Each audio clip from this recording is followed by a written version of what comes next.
Hey folks, welcome to the Pipnotic Symposium for the 14th of November 2019. Today we're going to talk about the software.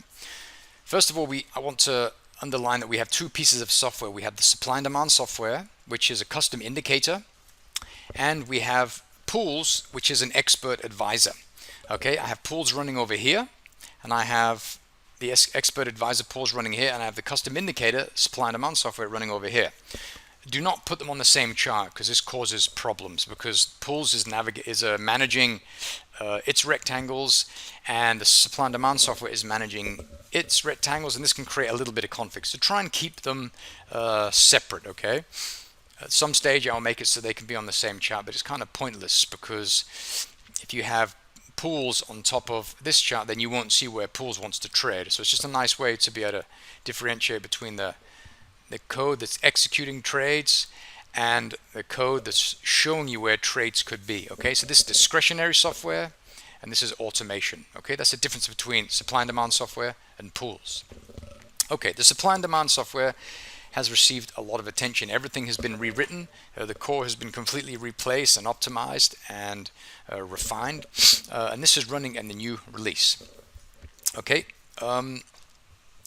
it's very fast, as you'll notice. It's lightning fast. There's almost no delay, and when this happens, you see now there are no rectangles. This is because the historical data was not on the broker. Okay, and so the supply and demand software has nothing to analyze. There it came. Can you see? Every minute I set the supply and demand software to scan the price, the time series data that is on the chart. Okay, I wanted to wait, rather reduce it and stop it from scanning constantly because this will create enormous overhead. So it's doing it every minute.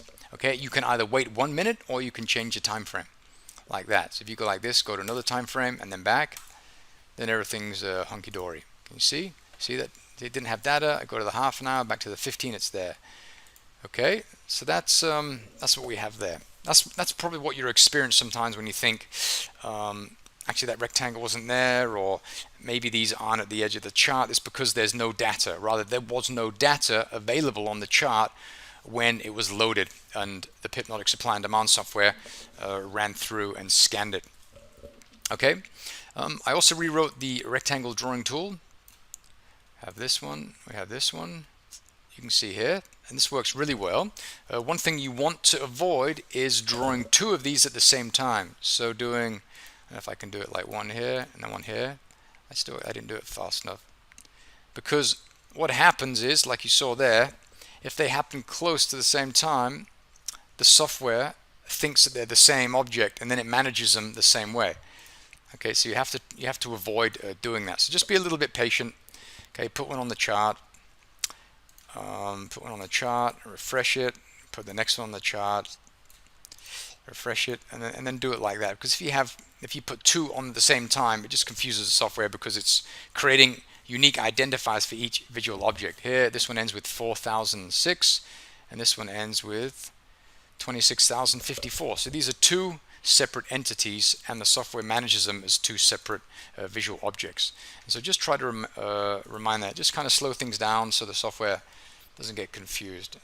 I could do some error handling in there, but for the time being, just try to draw those on there slightly slow and refresh after a new one has been added to the charts. Okay, but then we have the trend line stuff. Works the same way, Okay, it's all the same, everything works fine, and you won't experience any weird issues with the software if you kind of slow down the drawing process. Okay, so the software doesn't kind of grab all the ones at the same time that have not yet been managed and gives them the same name. Then you'll see all sorts of weird behavior. In the security field, it's called race condition, and so it's essentially a race condition. Okay, so we want to try and avoid those. Not that anything bad's going to happen, but it just kind of makes funky stuff happen on the chart. Okay, so this is what we have here. This is the supply and demand custom indicator. Then we have pools, which is here. Pools is an expert advisor, and pools is allowed to execute trades on your account if you press the auto trading button and if live trading is enabled. Okay, you can see a live trading is not checked off. We have a frown here. You put it on like that, the frown turns to a smile, and it starts opening trades. Okay, and so it's using the same core, the same algo as this one, and so it decided this is a nice area. You can see that the most recent area of supply is this one here. Pools is looking at the size of this area, and it is multiplying it by 3, and that's the size of the stop. The target is multiplied by 6, so there's going to be a 1 to 2 risk reward on this particular position. Okay, and this is if it is in single chart mode or current chart mode, which you can see here. When this is set to current, time frame is set to current. That's how I like to use it. So what I do, I normally go to this one here, and I'll say, yeah, I like that one here. The robot will find it, and I just go up here and say auto trade, turn that on. It'll open the trade, entry, stop, target, and I turn it off, and I go to the next one. I go to the euro. So what do we have here? Well, this is violated. We have this one below, so I'll say cool, I like that one, and I'll press auto trade, and it'll open that, and then I turn it off. Then I go to the next one, and so on and so forth. Okay, so it's a pretty easy way to trade. I mean, I like this one here. It'll pop up here in a second. When we get new tick data that comes in, it's waiting for tick data to come in, and I say cool, I like that. I'll enable auto trading, and it'll open that position. But there's another way that you can use this software, and that is to specify that we want it to trade all of these symbols on the daily chart. So now it's going to run through these 4 pairs on the daily chart, and it's going to perform the analysis kind of in a loop. Okay, first of all, I'm going to delete all of the old positions. I can turn this on, and it's going to delete all of these. See, they're all gone. And then I'm going to turn this off.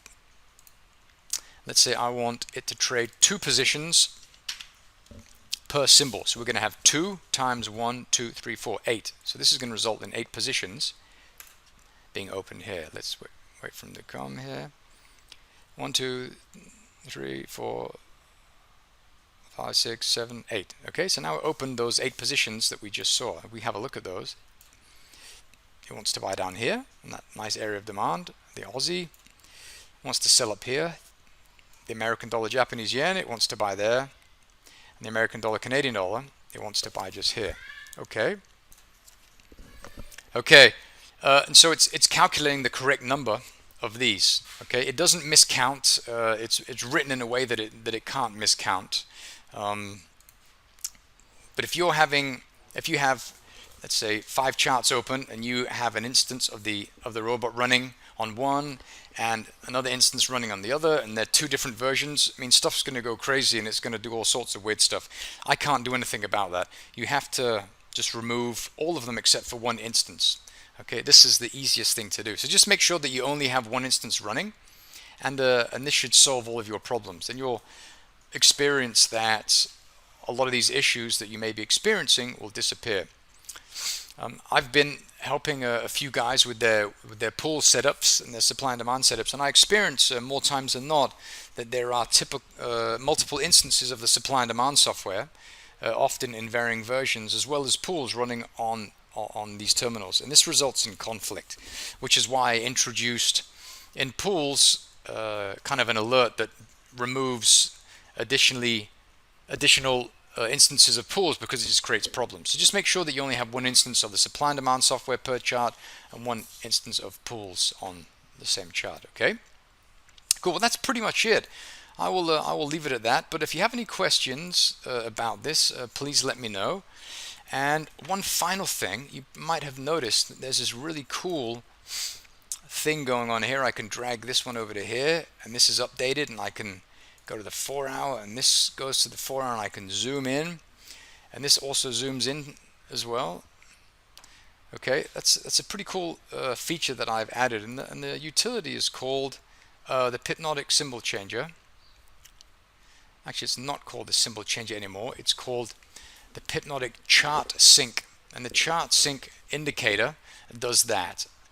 And I will post it in the general discussion forum, and you can grab it. It's free, and all you have to do is you have to attach it to one chart, and you have to attach it to the first chart, the chart that's here.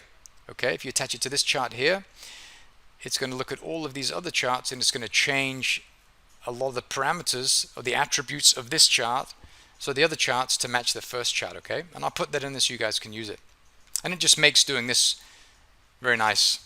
Then I can have my pools here, my supply and demand here, and I can kind of go to the daily. So yeah, I like this one here. Cool. Then I'll reset this, go like that. It puts on the, sorry, and this one up here wants to sell up here, then I disable and I go to the next one.